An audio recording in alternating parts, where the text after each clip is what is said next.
back to the past to play the shitty games that suck ass. He'd rather have a buffalo take a diarrhea dump in his ear. He'd rather eat the rotten asshole of a roadkill skunk and down it with beer. He's the angriest gamer you've ever heard.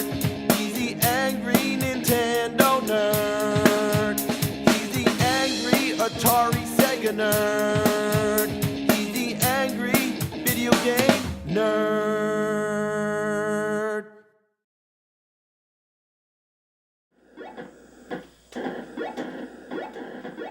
This is a video game. This is what you immediately think of whenever you hear the term. It's the Atari 2600, and it defines the word classic.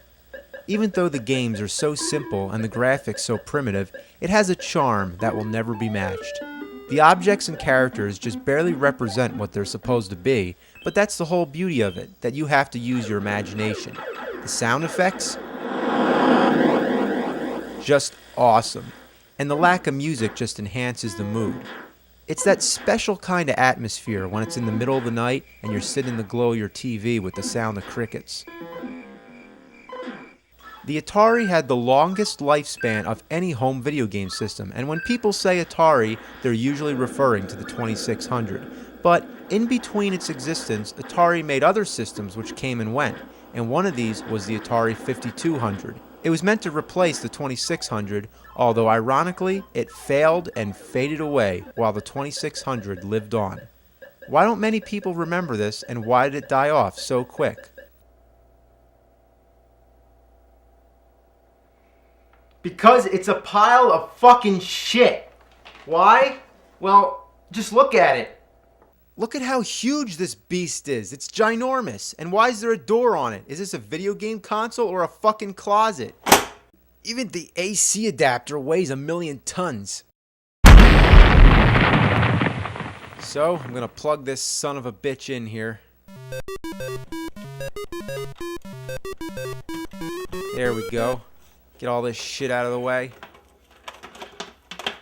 Now, where do I plug the other end in? Doesn't it go into the Atari? Well, you can look all over the system, but there's no power connector. There's a separate box that you have to plug it in.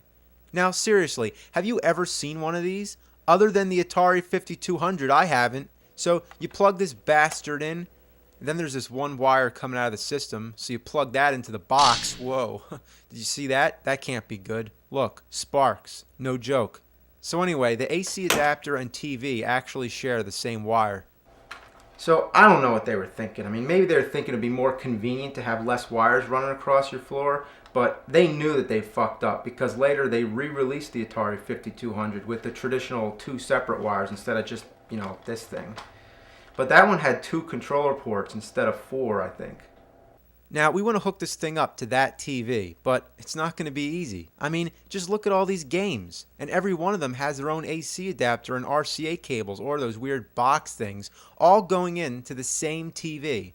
So, I don't know how we're going to do it, but we got to get back there and plug this sucker in.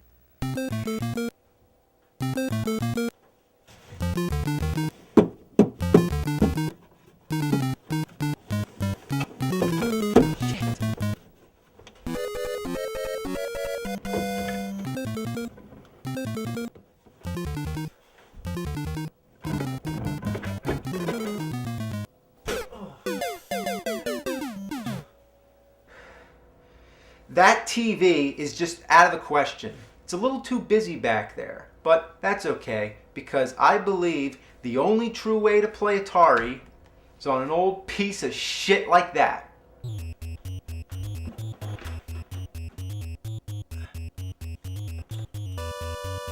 Damn.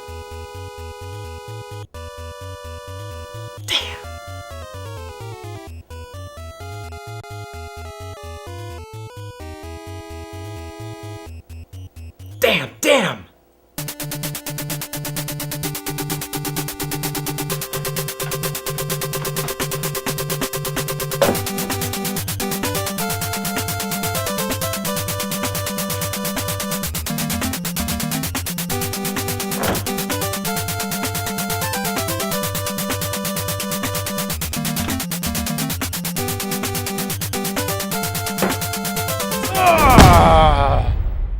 fuck?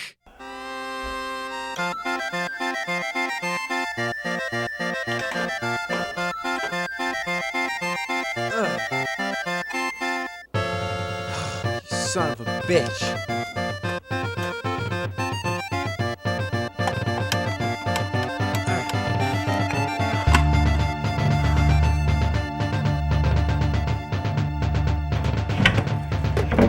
Get out of here, heavy motherfucker. Ah! Fuck! Now, after all that trouble I went through, let's play some damn games. Well, we haven't played the games yet, but I can definitely tell you the cartridges suck because they don't have end labels. I mean, come on! The Atari 2600 games were all conveniently labeled so you can easily pick out a game, but the 5200, you have to pull each one out to see them. I mean, what a bunch of shit. Alright, let's try this one out. So, okay, here we go. Now, listen, when you hit the power button, the box makes this weird clicking sound. I'm afraid this thing might blow up.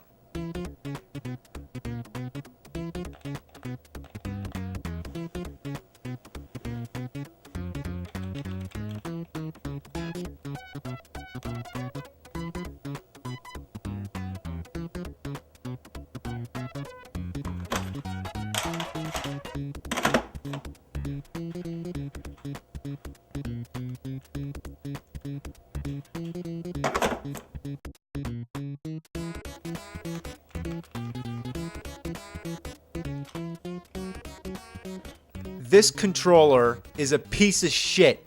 What's the most important aspect about any fucking game? Well, being able to fucking play it. And what do you need to fucking play it? A fucking controller. So what do you do when the controller doesn't work? You're fucked. This is the reason the system failed. This. In the name of God, heaven and hell, everything in between, every creature on earth, by the far reaches of the galaxy, by the inner rims of the universe, and every megaverse in the ultraverse, let it be known. Let the word be known. This controller is fucking horrible.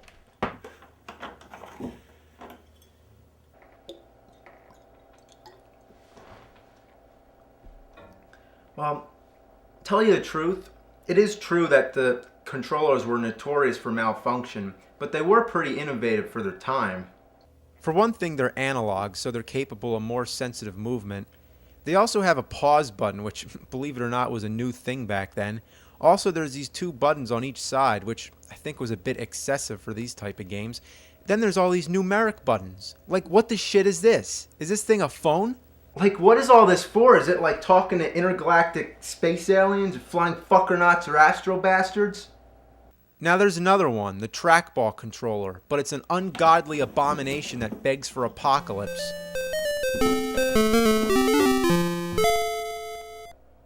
Look at it. It's like as big as a VCR or DVD player. It's big enough to be the game system, let alone the controller. Look, it's almost as big as the Nintendo. I mean, no, look, I think it's slightly bigger than the Nintendo. What a beast! But the ultimate question is, does it work? Well, does it?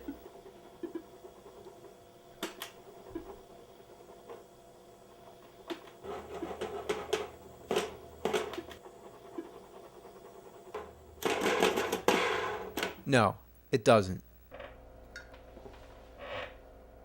What a piece of shit. Well, we can't play the games, but we could at least look at them.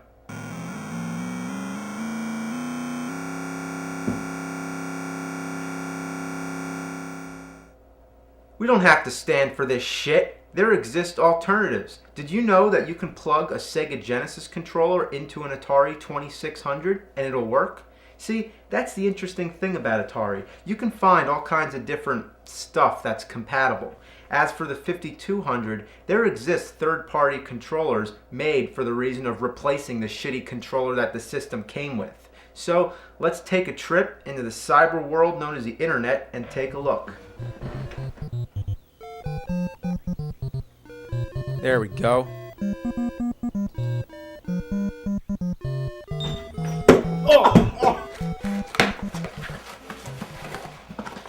Alright.